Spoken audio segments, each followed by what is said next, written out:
NCC PS case number 32 2025 ঘটনা হলো গত 8 তারিখ 8/6/2025 জাহাঙ্গীর মিয়া নামে একজন ব্যক্তি দক্ষিণ ইন্দ্রনগর এনসিসি পিএস একটা ডিউটি এন্ট্রি করছে যে ওনার ছেলেকে গত 8 তারিখ 9টার পর থেকে পাওয়া যেতেছে না এবং 11টা পরে ফোন রিসিভ হয়েছে ফোন রিসিভ হওয়ার পরে ও রিসিভ করে নাই 12টার থেকে সুইচটাই অফ পাওয়া গেছে সাবসিকুয়েন্টলি তার রিলেটিভরা খোঁজাখুঁজি শুরু করছে এবং একিউজড যদি দাসের বাড়ির সামনে ইন্দ্রনগর কবরখোলার সামনে তার বাড়ির সামনে ওই বাইকটা পাওয়া গেছে অ্যাকর্ডিংলি পুলিশ ইনভেস্টিগেশন শুরু করছে এবং দিবাকর সাহা যে একিউজড আছে তাকে ডিটেইন করে জিজ্ঞাসাবাদ করছে ও কনফেস্ট করেছে যে ও 8 তারিখ 9টার সময় শফিকুল হাসান যে কমপ্লেনেন্টের ছেলে ওকে ফোন করে জয়দীপ দাসের বাড়িতে নিয়ে গেছে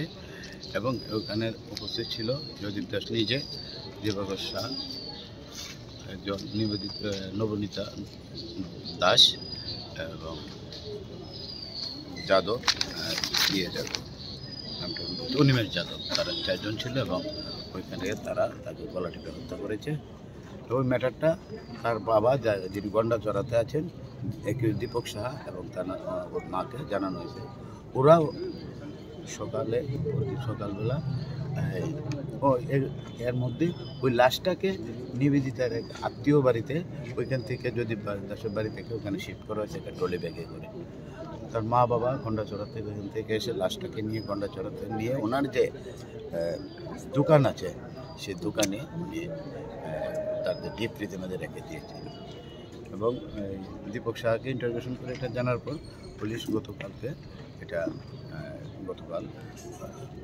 গন্ডাচড়া থেকে লাশটা রিকভার করেছে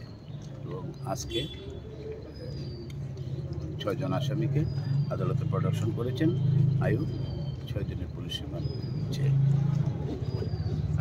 3 দিনের পুলিশ রিমান্ড চেয়ে 3 দিনের পুলিশ রিমান্ড চেয়েছে আমরা প্রসিকিউশনের পক্ষ থেকে আদালতে এমন যে আয়ুর যে দুটো প্রেয়ার আরেকটা হলো ইনিশিয়ালি এই কেসটা যে রেজিস্টার্ড হয়েছিল সেকশন 140 এবং সেকশন 3(5)(a) কিডন্যাপের তো লাস্টটা যখন পাওয়া গেছে সাবসিকুয়েন্টলি আয়ু একটা আজকে প্রেয়ার দিয়েছে 103 অ্যাড করার জন্য এবং 238 অ্যাড করার জন্য আমরা আয়ুর পক্ষ থেকে আয়ুর যে প্রেয়ারের সপক্ষে আদালতে সওয়াল করেছি আদালত শুনেছেন দুপুর পক্ষকে এখনো অর্ডার দেয় নাই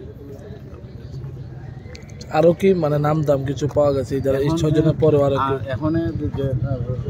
পুলিশের যে পুলিশ রিমান্ডের যে প্রেয়ার এটা হলে ইন্টারোগেশন করা হবে দেখা যাবে তদন্তে আরও নতুন নাম বেরিয়ে আসছে কিনা